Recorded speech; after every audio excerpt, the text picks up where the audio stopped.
আসসালামু আলাইকুম সম্মানিত ভিউয়ার্স, কেমন আছেন? আশা করি সবাই ভালো আছেন। আবার নতুন একটি বিষয় নিয়ে আপনাদের সামনে হাজির হয়েছি।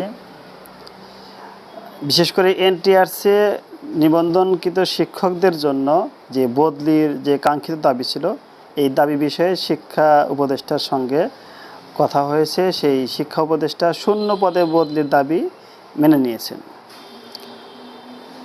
আজকে বেসরকারি শিক্ষা প্রতিষ্ঠানে কর্মরত ইন্ডেক্সধারী শিক্ষকদের শূন্য পদের বিপরীতে বদলির দাবি শিক্ষা উপদেষ্টা ওয়াহিদুদ্দিন মাহমুদ মেনে নিয়েছেন বলে দাবি করেছেন আন্দোলনরতরা।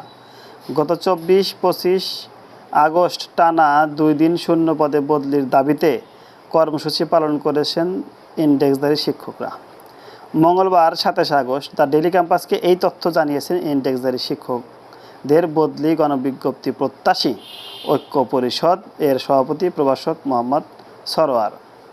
তিনি বলেন, আজ সচিবালয়ে শিক্ষা উপদেষ্টা ওয়াহিদুদ্দিনের সঙ্গে সাক্ষাৎ করেছি। তাকে আমাদের কষ্টের কথা বোঝানোর চেষ্টা করেছি। ইন্ডেক্সধারী শিক্ষকদের দুঃখ গাথা শোনার পর তিনি আমাদের সকল দাবি মেনে নিয়েছেন। দ্রুত সময়ের মধ্যে অধিদপ্তরের নির্বিশেষে শিক্ষকদের বদলির ব্যবস্থা করার উদ্যোগ নেবেন বলে আমাদের কথা দিয়েছেন।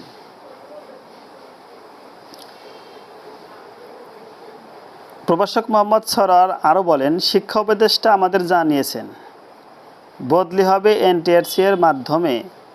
এজন্য সফটওয়্যারের তৈরির নির্দেশনা দেওয়া হয়েছে। আমাদের দীর্ঘদিনের দাবি মেনে নেওয়ায় প্রধান উপদেষ্টার কাছে আন্তরিকভাবে কৃতজ্ঞ। প্রসঙ্গত, 2016 সাল থেকে এনটিআরসি গণবিজ্ঞপ্তির মাধ্যমে বেসরকারি শিক্ষা প্রতিষ্ঠানে শিক্ষক সুপারিশ করে আছে। প্রথম গণবিজ্ঞপ্তিতে উপজেলা ভিত্তিক শিক্ষক সুপারিশ করার ফলে নিজ উপজেলায় শূন্য পদ না থাকায় অনেক শিক্ষক বাধ্য হয়ে মাদ্রাসায় ও কারিগরি প্রতিষ্ঠানে নিয়োগপ্রাপ্ত হয়েছেন। দ্বিতীয় ও তৃতীয় গণবিজ্ঞপ্তিতে মেরিট পজিশন অনুযায়ী জাতীয় পর্যায়ে শিক্ষক সুপারিশ করা হয়েছিল। এনটিআরসি এর নিয়োগ পরিপত্র অনুযায়ী একজন ইন্ডেক্সধারী শিক্ষক যে কোনো বয়সে পরবর্তীতে যে কোনো গণবিজ্ঞপ্তিতে আবেদনের মাধ্যমে মেরিট পজিশন অনুযায়ী প্রতিষ্ঠান পরিবর্তন করতে পারবেন। তাই দ্বিতীয় ও তৃতীয় গণবিজ্ঞপ্তিতে অনেক নিবন্ধনধারী শিক্ষক নিজ এলাকায় শূন্য পদ না থাকায় দেশের এক প্রান্ত থেকে অন্য প্রান্তে আবেদন করে সুপারিশ পেয়েছেন। কিন্তু হঠাৎ করে নিয়োগ কর্তৃপক্ষ পরিপত্র 2015 এর 7 নং অনুচ্ছেদ সাময়িক স্থগিত করার কারণে চতুর্থ ও পঞ্চম গণবিজ্ঞপ্তিতে ইন্ডেক্সধারীরা আবেদনের সুযোগ বন্ধ হয়ে যায়। ফলে ইন্ডেক্সধারী শিক্ষকেরা এখন সমস্যায় পড়েছেন। বিশেষ করে নারী শিক্ষকদের পাশাপাশি পুরুষ শিক্ষকরাও নিজ উপজেলা থেকে 400-500 কিলোমিটার দূরে এনটিআরসির মাধ্যমে নিয়োগ পেয়ে পরিবার ছেড়ে আরেক জায়গায় চাকরি করছেন। তাহলে এটি আসলে অমানবিক, কারণ একজনের বাড়ি সিরাজগঞ্জ জেলায়, সে চাকরি করছে সিলেট জেলায়। তো এরকম আরও অনেকেই আছে। এই যেহেতু বেতন অল্প পরিমাণ বেতন, দূরে থেকে বাসা ভাড়া দিয়ে এবং পরিবার থেকে দূরে থেকে এই স্বল্প খরচে সেটি পূরণ করাও সম্ভব হয় না।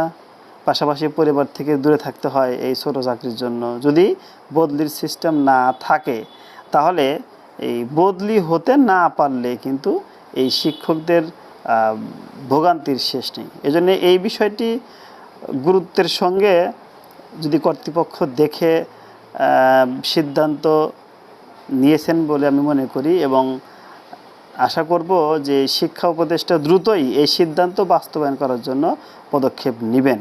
তাহলে ইন্ডেক্সধারী শিক্ষকরা তাদের বদলির সুযোগ পেলে যারা দূরে চাকরি করছেন তারা শূন্য পদের ভিত্তিতে তারা নিজ এলাকায় বা কাছাকাছি কোনো জেলায় বা উপজেলায় আসতে পারবেন বলে আমার ধারণা।